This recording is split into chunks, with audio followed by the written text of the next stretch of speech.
Crafts and industry in colonial period. यह अभी हम लोगों का अध्याय है जो कि हम लोग कर रहे हैं, जो कि मैं पढ़ा रहा हूं आप लोगों को, क्योंकि यह आप लोगों की कक्षा 8 में सामाजिक विज्ञान के तहत आने वाले इतिहास के अंतर्गत एक अध्याय के तौर पर पढ़ना है।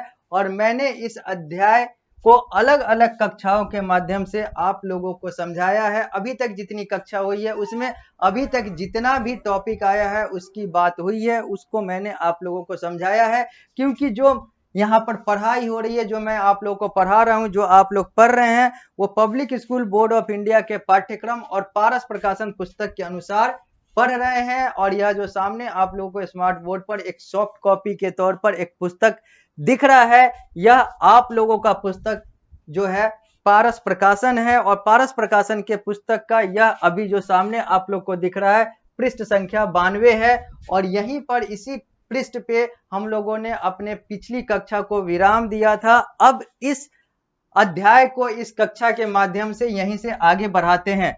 हम लोग बात कर रहे थे मशीन एज इन इंडिया की, यानी कि भारत में मशीन एज की, यानी कि भारत में मशीन के प्रयोग के शुरुआत की, या फिर कहें तो इंडस्ट्रियल रिवॉल्यूशन की। तो हम लोगों ने देखा कि इंडस्ट्रियल रिवॉल्यूशन जो है वो भारत में कॉटन, जूट और कोल इंडस्ट्री से जुड़े हुए पहलुओं से झलकता है, बहुत बेहतर तरीके से दिखता है। हम लोगों ने ये भी बात की कि बॉम्बे और गुजरात जो है भारत का एक केंद्र है कॉटन टेक्सटाइल मिल, या फिर कहें तो सूत वाले कपड़े, या फिर सीधा कहें तो कपड़े वाले अगर उद्योग की बात करते हैं तो बॉम्बे और गुजरात जो है वो भारत में एक केंद्र है। The first textile mill was started in Bombay. पहला टेक्सटाइल मिल यानी कि पहला कपड़े का जो मिल है वो बॉम्बे में शुरू हुआ था वर्ष 1853 में। तो वर्ष 1855 में भारत के बंगाल में पहला जूट मिल का शुरुआत हुआ था कि नींव रखी गई थी। हम लोगों ने यह भी देखा अंतिम में पिछली कक्षा में कि जो भारतीय व्यापारी थे वो अपने आप को असुरक्षित महसूस कर रहे थे, ठगा महसूस कर रहे थे, क्योंकि अंग्रेजों के शासनकाल में ऐसी ऐसी पॉलिसियां, ऐसी ऐसी नीतियां, ऐसे ऐसे नियम बन रहे थे जो कि भारतीय व्यापारियों को नजरअंदाज कर रहे थे और अपने व्यापारी यानी कि अंग्रेज व्यापारियों के हित के लिए काम कर रहे थे। आगे बढ़ते हैं, लिखा हुआ है British businessman got loan at cheap rate and concession in railway. जो अंग्रेज व्यापारी थे उनको ऋण जो है, कर्ज जो है वो भी कम रेट में, कम ब्याज दर पर मिल रहा था, और उनको रेलवे में यानी कि आवागमन में, यातायात में भी उनको छूट दी जा रही थी, जबकि भारतीयों के साथ, भारतीय व्यापारियों के साथ ये सब नहीं हो रहा था। Indian industrialist had to pay higher railway freight charges and to take loan at high interest rate. भारतीय जो उद्योग कर्मी थे या फिर भारतीय जो व्यापारी थे उनको अगर लोन लेना होता था तो उनको इंटरेस्ट ज्यादा देना पड़ता था, ब्याज ज्यादा देना पड़ता था, और उनको कोई कंसेशन, कोई छूट भी नहीं मिला था रेलवे में, यहां तक कि उल्टा उनसे ज्यादा पैसा लिया जाता था। यह 3 चित्र आप लोगों को सामने दिख रहा है। तीसरे चित्र में दादा भाई नेहरू जी हैं, दूसरे चित्र में जमशेदजी टाटा हैं, और पहला जो है रानीगंज में कोल माइनिंग, रानीगंज एक जगह है वहां पर कोयले का खनन हो रहा है। अब हम लोग आगे बढ़ते हैं, लिखा हुआ the iron and steel industry started to take shape when Jamshedji Tata set up Tata iron and steel company TISCO at Jamshedpur now in Jharkhand in 1907। ये जो जमशेद जी टाटा है, ये जो बीच वाले चित्र में जो व्यक्ति दिख रहा है, इन्होंने the iron and steel industry, Bharat में आयरन और स्टील इंडस्ट्री को स्थापित किया, या फिर कहें तो सबसे पहले स्थापित किया, की शुरुआत की टिस्को के नाम से। टिस्को का मतलब होता है Tata iron and steel company. TISCO के नाम से जमशेदजी टाटा ने भारत में पहला आयरन और स्टील इंडस्ट्री की स्थापना की झारखंड के जमशेदपुर में। अभी जो झारखंड है भारत देश के एक राज्य के तौर पर है, और ये राज्य में एक शहर, एक नगर है जमशेदपुर। जमशेदपुर में ये टिस्को स्थापित है, यानी कि भारत के झारखंड के जमशेदपुर नगर में the iron and steel industry जो है सबसे पहले स्थापित हुआ था टिस्को के नाम से, और इसके संस्थापक थे जमशेदजी टाटा, जो कि सामने बीच वाले चित्र में आप लोगों को दिख रहे हैं, या आप अपने पुस्तक में भी देख सकते हैं। आगे लिखा हुआ है commercial coal mining started in India from 1774 in the Raniganj coal field along the western bank of river Damodar. अगर बात करें वाणिज्यिक तौर पर, आर्थिक तौर पर कोल माइनिंग की, यानी कि कोयले के खनन की, तो इसकी शुरुआत भारत में वर्ष 1774 में होता है रानीगंज में, और साथ ही साथ दामोदर रिवर के किनारे, यानी कि इन दोनों जगहों पर पहली बार वर्ष 1774 में कॉमर्शियल कोल माइनिंग होता है। और ये जो कोल माइनिंग हम लोगों ने पहले एक चित्र देखा था, पहला चित्र है रानीगंज का कोल माइनिंग, यानी कि कोयले का खनन।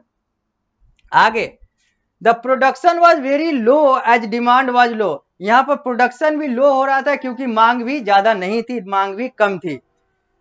The hold of British based production was everywhere. जो अंग्रेजों के आधारित जो प्रोडक्शन हुआ करते थे, जो प्रोडक्ट उत्पादन हुआ करता था, वो और उसका पकड़ जो है वो लगभग हर जगह था।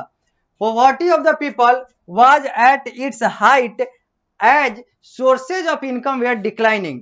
लोगों की गरीबी भी अपने चरम पर थी क्योंकि आय का जो स्रोत है वो बहुत कम था, या फिर उसमें गिरावट हो रही थी। आगे, all the profit were made by the British company. जितने भी लाभ थे वो सारे अंग्रेजों वाली कंपनियों के द्वारा कमाए जा रहे थे, लिए जा रहे थे। पृष्ठ संख्या 92 से पृष्ठ संख्या 93 पर आ चुके हैं। आगे, दादा भाई नेरोजी। अब एक व्यक्ति का नाम आता है जिसको हम लोगों ने पहले चित्र के माध्यम से देखा था, चित्र संख्या 3, फिर से देख लीजिए, यही है व्यक्ति दादा भाई नेरोजी। अब इन्हीं के बारे में अब बात होगी। जमशेदजी टाटा के बारे में बात हो गई, कोल माइनिंग रानीगंज वाले चित्र के बारे में बात हो गई। अब चित्र संख्या 3 दादा भाई नेरोजी की बात करते हैं।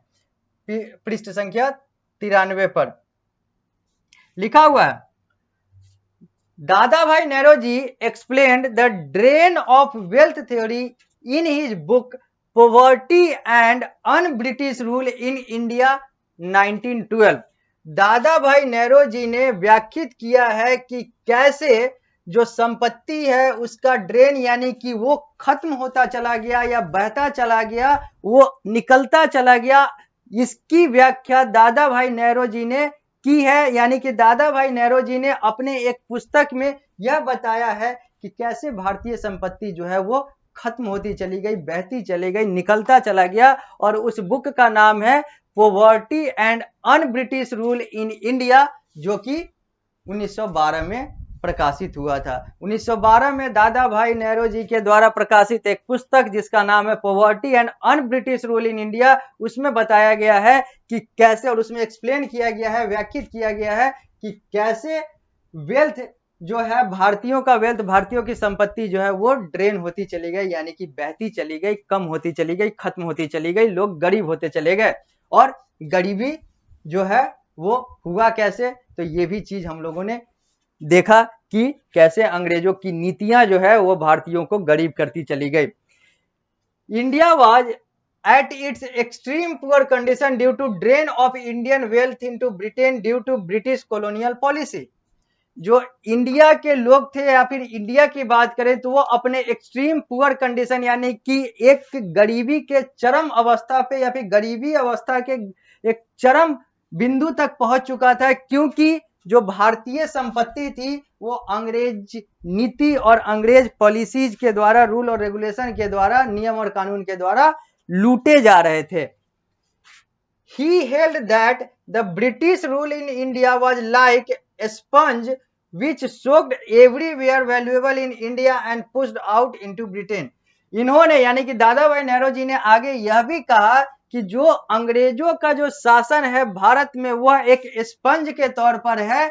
जैसे स्पंज में अगर उसको रखते हैं और उसको दबाते हैं तो वो वहां का सारा कुछ सोख लेता है, अपने पास रख लेता है, और फिर उसको कहीं पर निचोड़ते हैं तो वो सारा कुछ उसमें से निकल जाता है। उसी तरीके से अंग्रेजों ने स्पंज वाली नीति अपनाई, भारत में रखकर स्पंज दबाया और भारत की सारी संपत्ति को निचोड़ा, और भारत की सारी संपत्ति को निचोड़कर अपने जगह पर जाकर उसको फिर से दबाए तो वो सारा कुछ जो है वहां पर निकल गया। यानी कि भारत से संपत्ति को उठाना और अपने जगह पर संपत्ति को गिराना, ये स्पंज वाली टेक्निक थी। ये दादा भाई नेहरू जी ने अपने पुस्तक में बताया है कि अंग्रेज कैसे ये तरीका अपनाकर भारत को बर्बाद कर रहे थे, भारतीय वेल्थ को ड्रेन कर रहे थे।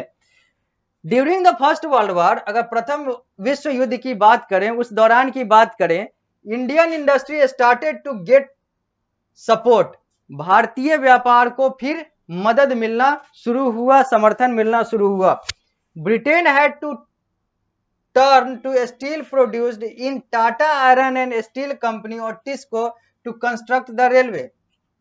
ब्रिटेन जो है यानी कि जो अंग्रेज हैं, उसने टिस्को के साथ यानी कि एक भारतीय कंपनी के साथ जो बनाया गया था जमशेदजी टाटा के द्वारा, भारतीय कंपनी के साथ वो समझौता करता है या फिर कहें तो कॉन्ट्रैक्ट करता है ताकि रेलवे के लिए जो प्रोडक्शन है आयरन और स्टील का वो किया जा सके।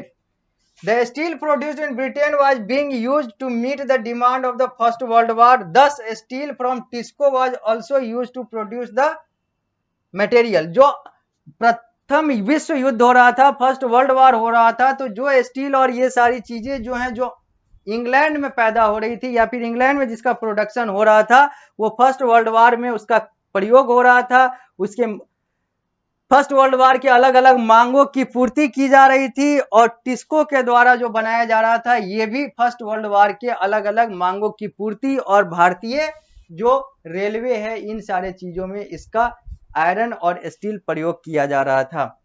आगे, both cotton and textile industry decline due to British colonial policy. दोनों, चाहे वो कॉटन की बात हो, चाहे वो टेक्सटाइल की बात हो, सूत की बात हो, चाहे वो कपड़े की बात हो, पूरे कपड़े की बात हो, ये सब जो है ब्रिटिश कॉलोनियल पॉलिसी यानी कि ब्रिटिश औपनिवेशिक जो नीति थी उसके कारण से अपने डिक्लाइन स्तर पे, अपने पतन वाले तरीके से चली गई या फिर पतन वाले कंडीशन में, अवस्था में चली गई।